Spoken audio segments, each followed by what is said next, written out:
Hello students, मैं हूं राजा बाबू और आप देख रहे हैं अपना प्यारा सा channel physics and mathematics master. मैं आज एक चैप्टर शुरू करने जा रहा हूं, रिलेशंस एंड फंक्शंस। बहुत ही इम्पोर्टेंट चैप्टर है, क्लास 11th में भी है, क्लास 12th में भी है और आईआईटी के सिलेबस में भी है। आईआईटी के सिलेबस में फंक्शन है स्पेशली, तो हम लोग पहले क्लास 11th का रिलेशन का पोर्शन पढ़ेंगे, फिर क्लास 12th का रिलेशन का पोर्शन पढ़ेंगे, उसके बाद 1 बाय 1 फंक्शन पढ़ेंगे, 11th का पोर्शन, फिर 12th का पोर्शन भी पढ़ेंगे और उसके बाद आईआईटी के भी क्वेश्चन करेंगे, जेई मेन और एडवांस के भी क्वेश्चन करेंगे। तो ये सारा कुछ मैं कराने वाला हूँ 1 बाय 1। आज जो मैं स्टार्ट कर रहा हूँ वो मैं सबसे पहले रिलेशन एंड फंक्शन में 11th क्लास में जो पहली एक्सरसाइज का जो कंसेप्ट है वो कार्टेशियन प्रोडक्ट के बारे में है, क्योंकि कार्टेशियन प्रोडक्ट जब समझ में आएगा तभी रिलेशन समझ में आएगा और जब रिलेशन समझ में आएगा तभी फंक्शन समझ में आएगा। तो ध्यान दें, कार्टेशियन प्रोडक्ट क्या होता है। कार्टेशियन प्रोडक्ट जो होता है दो सेट का प्रोडक्ट होता है। प्रोडक्ट कई तरह के होते हैं, जैसे सिंपल दो नंबर का प्रोडक्ट आप करते हैं 2 3 जा 6 अल्जेब्रिकली। अलजेब्रा में x इंटू एक्स करते हैं, x स्क्वायर इंटू एक्स करते हैं, तो उसका अलग रूल है, इसका अलग रूल है। उसी तरह से अगर दो पेयर हैं, ऑर्डर्ड पेयर हैं, जैसे 2 3 है और 5 6 है, या x y है a b है, ऑर्डर्ड पेयर जो कार्टेशियन प्लेन में हम ऑर्डर्ड पेयर लेते हैं, किसी पॉइंट को एक्स वाई प्लेन में जब हम रिप्रेजेंट करते हैं दो कोऑर्डिनेट से, तो वो दोनों कोऑर्डिनेट एक ऑर्डर्ड पेयर बनता है। वैसे वैसे दो ऑर्डर्ड पेयर को जब हम प्रोडक्ट करते हैं तो उसको हम कार्टेशियन प्रोडक्ट कहते हैं। कार्टेशियन प्रोडक्ट ये क्योंकि जो ऑर्डर्ड पेयर होते हैं वो कार्टेशियन प्लेन से लिए जाते हैं। आइए, कार्टेशियन प्रोडक्ट ये हम एग्जाम्पल से ही बहुत अच्छे से समझ सकते हैं। मान लीजिए आपके पास दो सेट है, set A equal to A B C और एक सेट है B equal to X Y Z। हमें A और B का कार्टेशियन प्रोडक्ट निकालना है। A और B दोनों का हमें कार्टेशियन प्रोडक्ट निकालना है।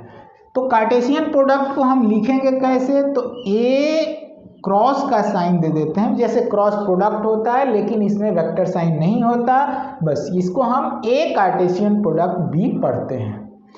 तो A कार्टेशियन प्रोडक्ट B की वैल्यू क्या होगी, तो इसमें क्या करते हैं कि जैसे इसमें 3 एलिमेंट्स हैं ABC, सेट B में भी 3 एलिमेंट्स हैं XYZ। हम हर एक एलिमेंट का ऑर्डर्ड पेयर बनाएंगे इसके हर एक एलिमेंट से।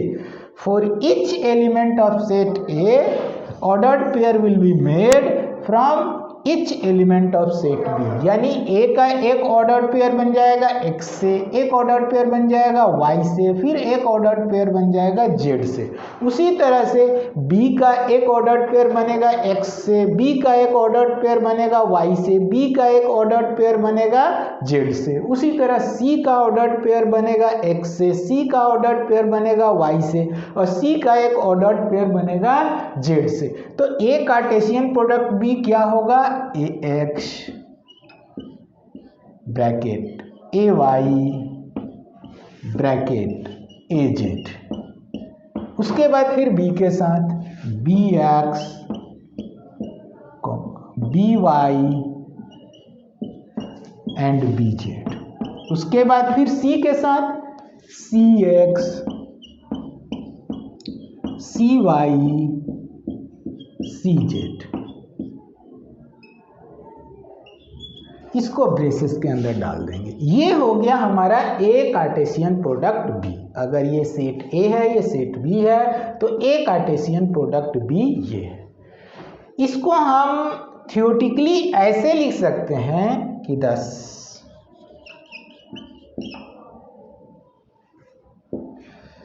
A Cartesian product B equal to ordered pair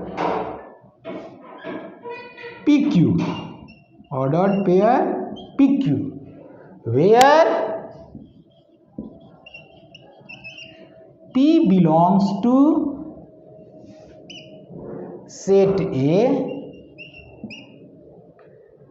is a member of set A and Q belongs to set B. Q is a member of P.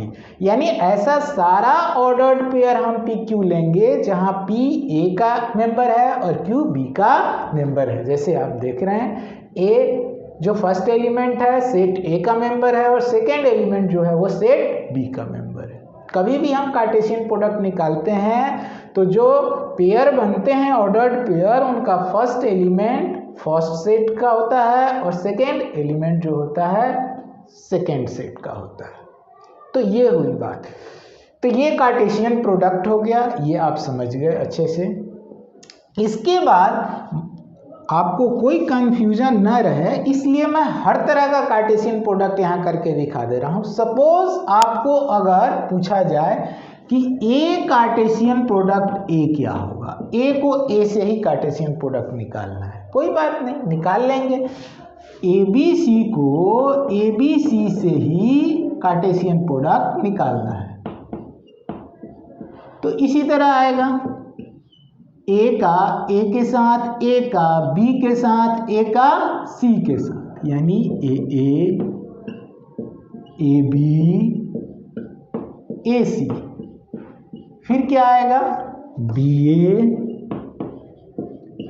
B B B C. उसके बाद क्या आएगा सी ए C B and सी सी। तो आपने देख लिया कि अगर ए कार्टेशियन प्रोडक्ट बी करते हैं ये आया, ए कार्टेशियन प्रोडक्ट ए करते हैं ये आया, बी कार्टेशियन प्रोडक्ट बी इसी तरह से निकाल सकते हैं। कभी कभी ट्रिपल प्रोडक्ट भी पूछ देता है तो ट्रिपल प्रोडक्ट भी हम कर सकते हैं। मान लीजिए आपके पास एक सेट ए दिया हुआ है, स्मॉल ए स्मॉल बी, और एक सेट बी दिया हुआ है 1 2, और आपसे कहा गया कि A into A Cartesian product A Cartesian product है। 3 बार आपको कार्टेशियन प्रोडक्ट करना है। कैसे करेंगे?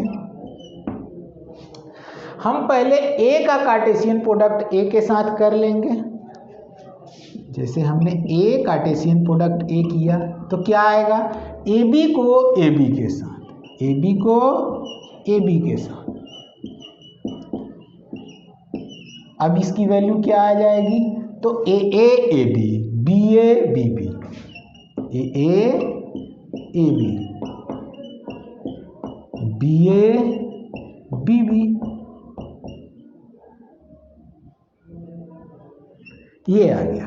उसके बाद फिर इसको ए से कर देंगे, A Cartesian product A Cartesian product A. अब यहाँ पर आप थोड़ा सा ध्यान से समझेंगे, ये तो इजी था, ए बी को ए बी से हमने किया तो ए को ए के साथ पेयर, ए को बी के साथ, फिर इस बी को ए के साथ, फिर इस बी को बी के साथ ले लिया। लेकिन अब फिर ये जो आया आंसर उसको फिर दोबारा ए के साथ करना है, यानी इसको इसके साथ, किसको, इसको, ये चारों को इन दोनों के साथ प्रोडक्ट करना है कार्टेशियन प्रोडक्ट। तो हम इसका एक एलिमेंट ए लेंगे, इसका ए के साथ, फिर इस ए को बी के साथ। तो ए को ए के साथ करेंगे तो क्या लिखेंगे, ए, फिर इस ए को बी के साथ करेंगे तो क्या लिखेंगे, ए बी। उसके बाद इस ए बी को लेंगे, फिर ए बी को भी दोनों के साथ करेंगे, क्या लिखेंगे, ए बी बी। उसी तरह अब बी ए को लेंगे तो बी ए को ए के साथ करेंगे तो बी ए बी। फिर बी बी लेंगे, B B A and B B B. तो आई होप अब आप लोग को समझ में आ गया होगा कि हम जो कार्टेशियन प्रोडक्ट है अगर 2 सेट का भी करना हो तो कर सकते हैं, 3 सेट का भी करना हो तो कर सकते हैं, सेम सेट हो तो भी कर सकते हैं, डिफरेंट सेट हो तो भी कर सकते हैं। अब मान लीजिए यहाँ ये Cartesian product B Cartesian product C कर दे, कोई दिक्कत नहीं, पहले ए और बी को आप कार्टेशियन प्रोडक्ट निकाल लेंगे, फिर जो आएगा उसको सी के साथ कार्टेशियन प्रोडक्ट निकाल लेंगे, बिल्कुल इसी तरह सिमिलर वे में। आइए एक वैसा भी एग्जाम्पल लेके देखते हैं।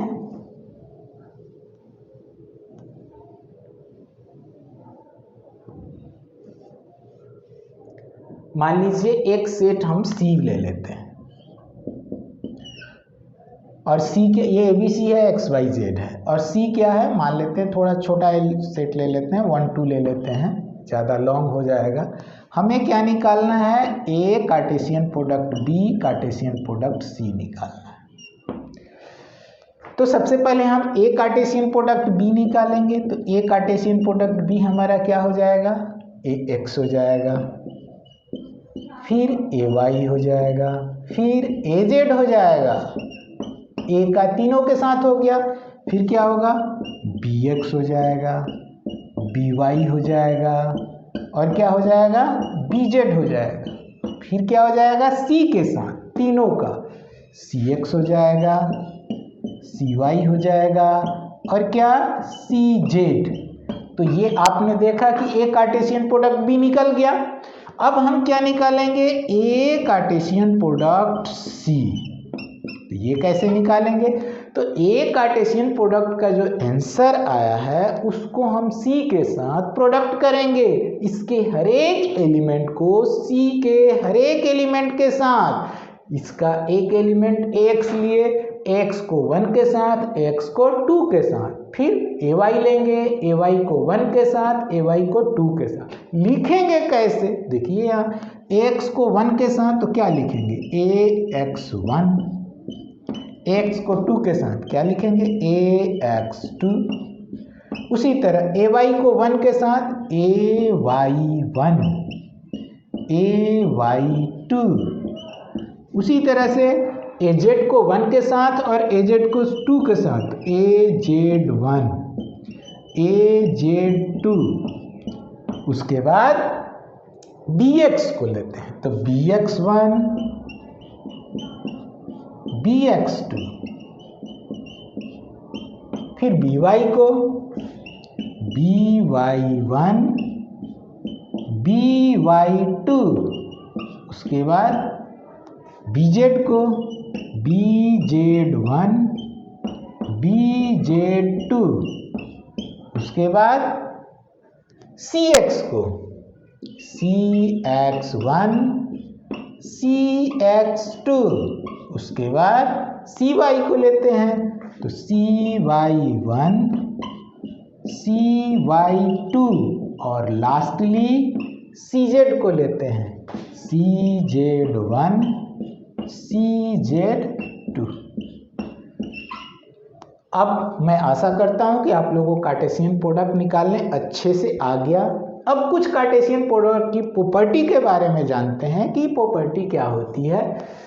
तो जैसे कि हमें कभी कभी क्वेश्चन आता है नंबर ऑफ एलिमेंट्स निकालने के लिए कि A में इतने एलिमेंट हैं और B में इतने एलिमेंट हैं, तो A कार्टेशियन प्रोडक्ट B में कितने एलिमेंट होंगे। सपोज यहाँ आपके सामने है कि ये A है ABC, B है XYZ, और A का कार्टेशियन प्रोडक्ट B निकाला गया है, तो उसमें कितने एलिमेंट आएंगे आपके सामने, आप काउंट कर सकते हैं, देख सकते हैं कि कितने एलिमेंट हैं।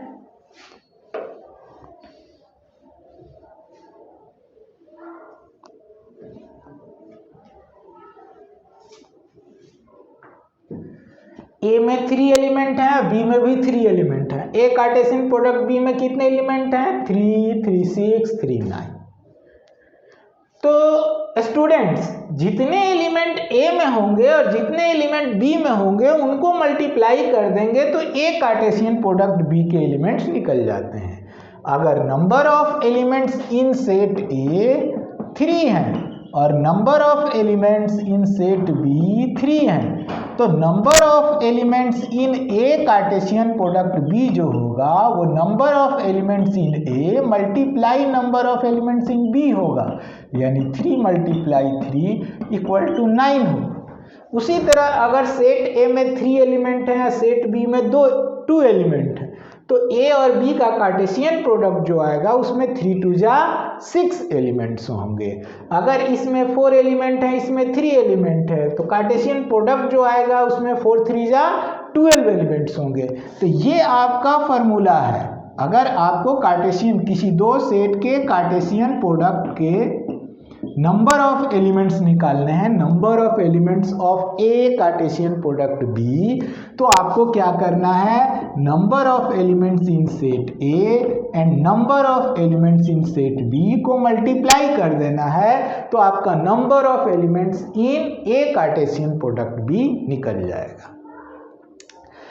और एक तरह का क्वेश्चन आता है कि आपको कार्टेशियन प्रोडक्ट गिवन है और आपसे पूछेगा कि वो दोनों सेट बताएं जिन दोनों सेट के ये कार्टेशियन प्रोडक्ट हैं, उन दोनों सेट में कौन कौन से एलिमेंट्स हैं। आइए एक क्वेश्चन उस तरह का भी कर लेते हैं। मान लीजिए कि आपको दिया हुआ है कि A Cartesian product B equal to 1p 1q 2p 2q 3p 3q।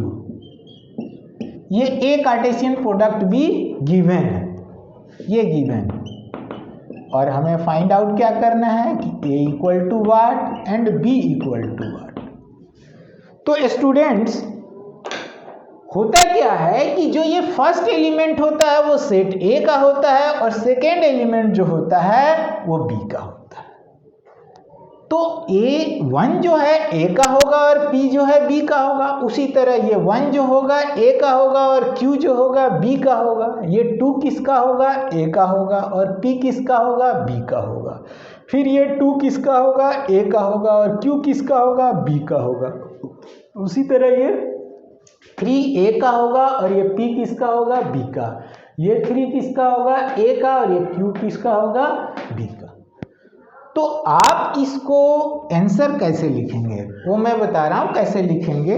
जब हम इसे सॉल्व करेंगे तो लिखते हैं हम कि 1p since 1p belongs to A Cartesian product B, this implies that, मतलब ये जो 1p है ये ए कार्टेशियन प्रोडक्ट बी का एक मेंबर है, ये दूसरा मेंबर है, तीसरा, चौथा, पांचवा, छठा मेंबर है।